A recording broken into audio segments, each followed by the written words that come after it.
Kaugnay ng balitang yan, makausap natin ang dating Pangulo ng Integrated Bar of the Philippines na si Attorney Domingo Cayosa. Magandang hapon, Attorney Cayosa, at welcome back sa Arangkada Balita. Good afternoon. Magandang hapon po sa ating mga kababayan.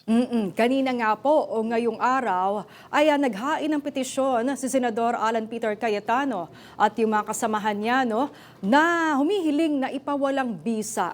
Yung nangyaring sesyon noong June 3 na nagluklok sa bagong liderato at sa bagong mga komite. Tingin niyo, sir, may legal standing ba ang Korte Suprema sa mga usaping ganito? Kung meron o walang legal standing yung kaso o kaya yung petitioner nasa Supreme Court yan. Ngunit kung ang pagbabatayan natin, yung mga nauna ng mga desisyon ng Supreme Court, mas may pagkakataon ito na kikilalanin ng Supreme Court ang legal standing ng mga naghain ng petisyon. Sapagkat sila mismo yung mga senador, yung Senate President na nabakantehan ng kanyang posisyon at yung mga ibang senador na natanggal sa pwesto. So sa tingin ko, with respect to standing of the petitioner, mas may basehan ito na may standing. Now, whether or not ay kakagatin niya ng Supreme Court at makikialam o kaya i-interpret ang ating konstitusyon at rules ng Senate para sa petitioner in their favor, hindi tayo nakakasiguro dyan. Pwede rin nilang maaring i-avoid din yan at sabihin political question ito. Pangatlo, medyo gahol na sila ng oras sapagkat kung magkakaroon ng special session at mukhang may indication na iba dun sa minority group ni Cayetano, pumapanig na dun sa majority. So they might be able to get at least 13 votes, formalize or regularize if ever na merong mga kakulangan yung pag-elect ng mga opisyal o ng mga Senado, yung mga committee chair nung nakaraang linggo. So maaari ding kung bukas, kung sa special session, mabuo nila yung 13, maging moot and academic siguro yung petition. So hindi ho natin alam kung ano mangyayari. Nabasa natin yung petition, dalawang senador dun sa minority bloc hindi pumirma eh. Is that any indication na bukas dadalo sila at kakampi dun sa 12 o hindi?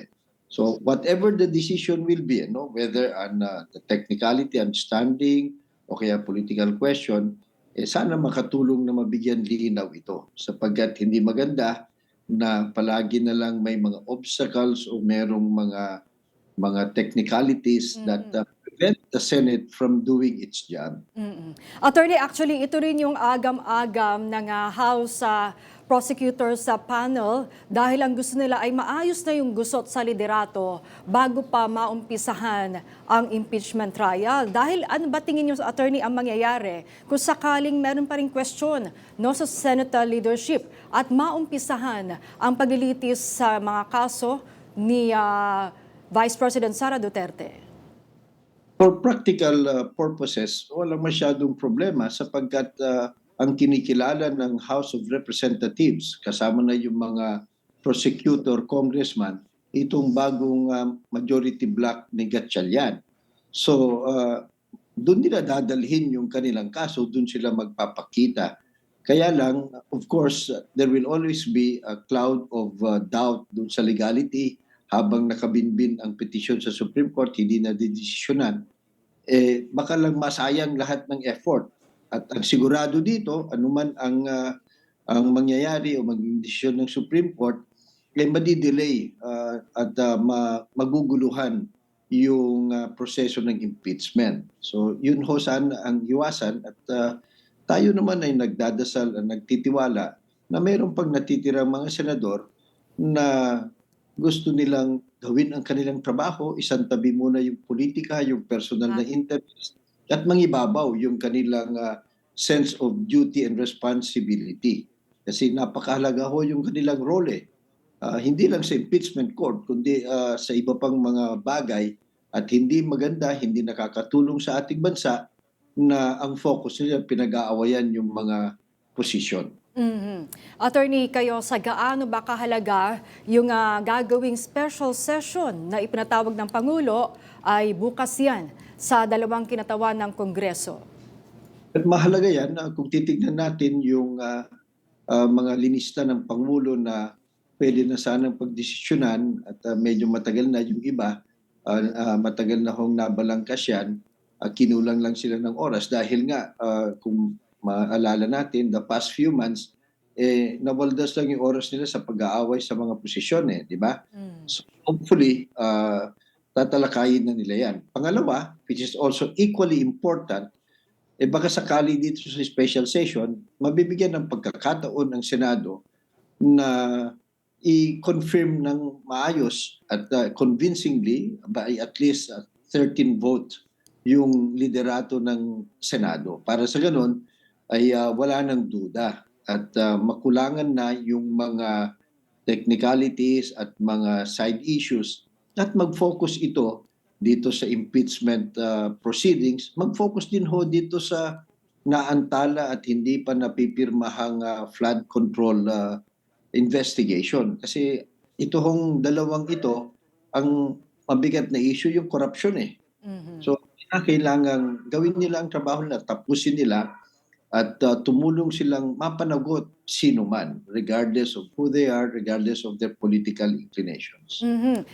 Nasabi niyo rin naman yung investigasyon sa maanumalyang flood control projects. Lumabas muli sa media yung mga dating bodyguard o sinasabing Maleta Boys ni Zaldico at pinangalanan sina Senador Chis Escudero na tumanggap din ng maleta. Actually, lulubog lilitaw yung mga pangalan, no? Depende sa sitwasyon. Anong basa niyo dito sa bagong pahayag nila?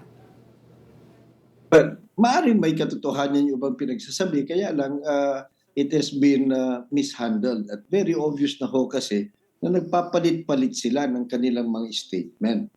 At kapansin-pansin na ang nagbabago sila ng narrative depende kung sino ang kakampin ng isang bloke, di ba? So nakakalungkot ho 'yon sapagkat hindi nakakatulong yung ginagawa nila, lalong-lalo na ay ginagawa nito sa labas ng tamang proseso, sa legal na proseso.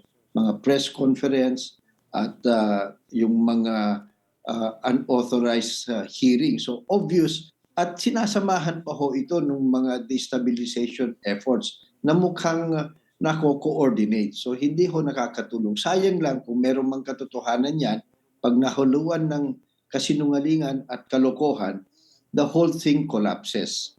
At sana nga ho, pumasok sila sa damang proseso.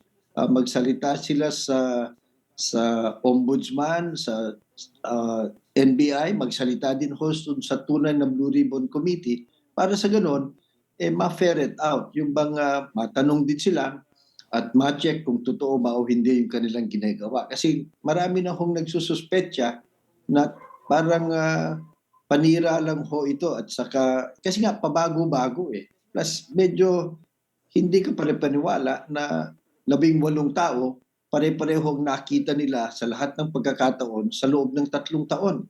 Medyo yung desisyon na iisang affidavit lang sila sa aming mga abogado na bihasa sa proseso at saka ebidensya, hindi namin ginagawa yan. Kasi kung totoo at alam ng bawat isa, gagawa sila ng sarili nilang affidavit. 18 na affidavits usually ang sinasubmit. So, ito yung mga indications. Plus ngayon, di ho ba, nagbago ulit Mayroong dinagdag, bawas sa mga pangalan. So ano ba talaga? So Yes. yan ang nakakasira. At in the bigger scheme of things, parang tuloy ngayon na ang perception ng ibang kababayan natin, ito ay panira lang, panggulo lang para tuluyang ma-delay-delay itong impeachment proceeding at ma-delay-delay itong flood control investigation. Alright.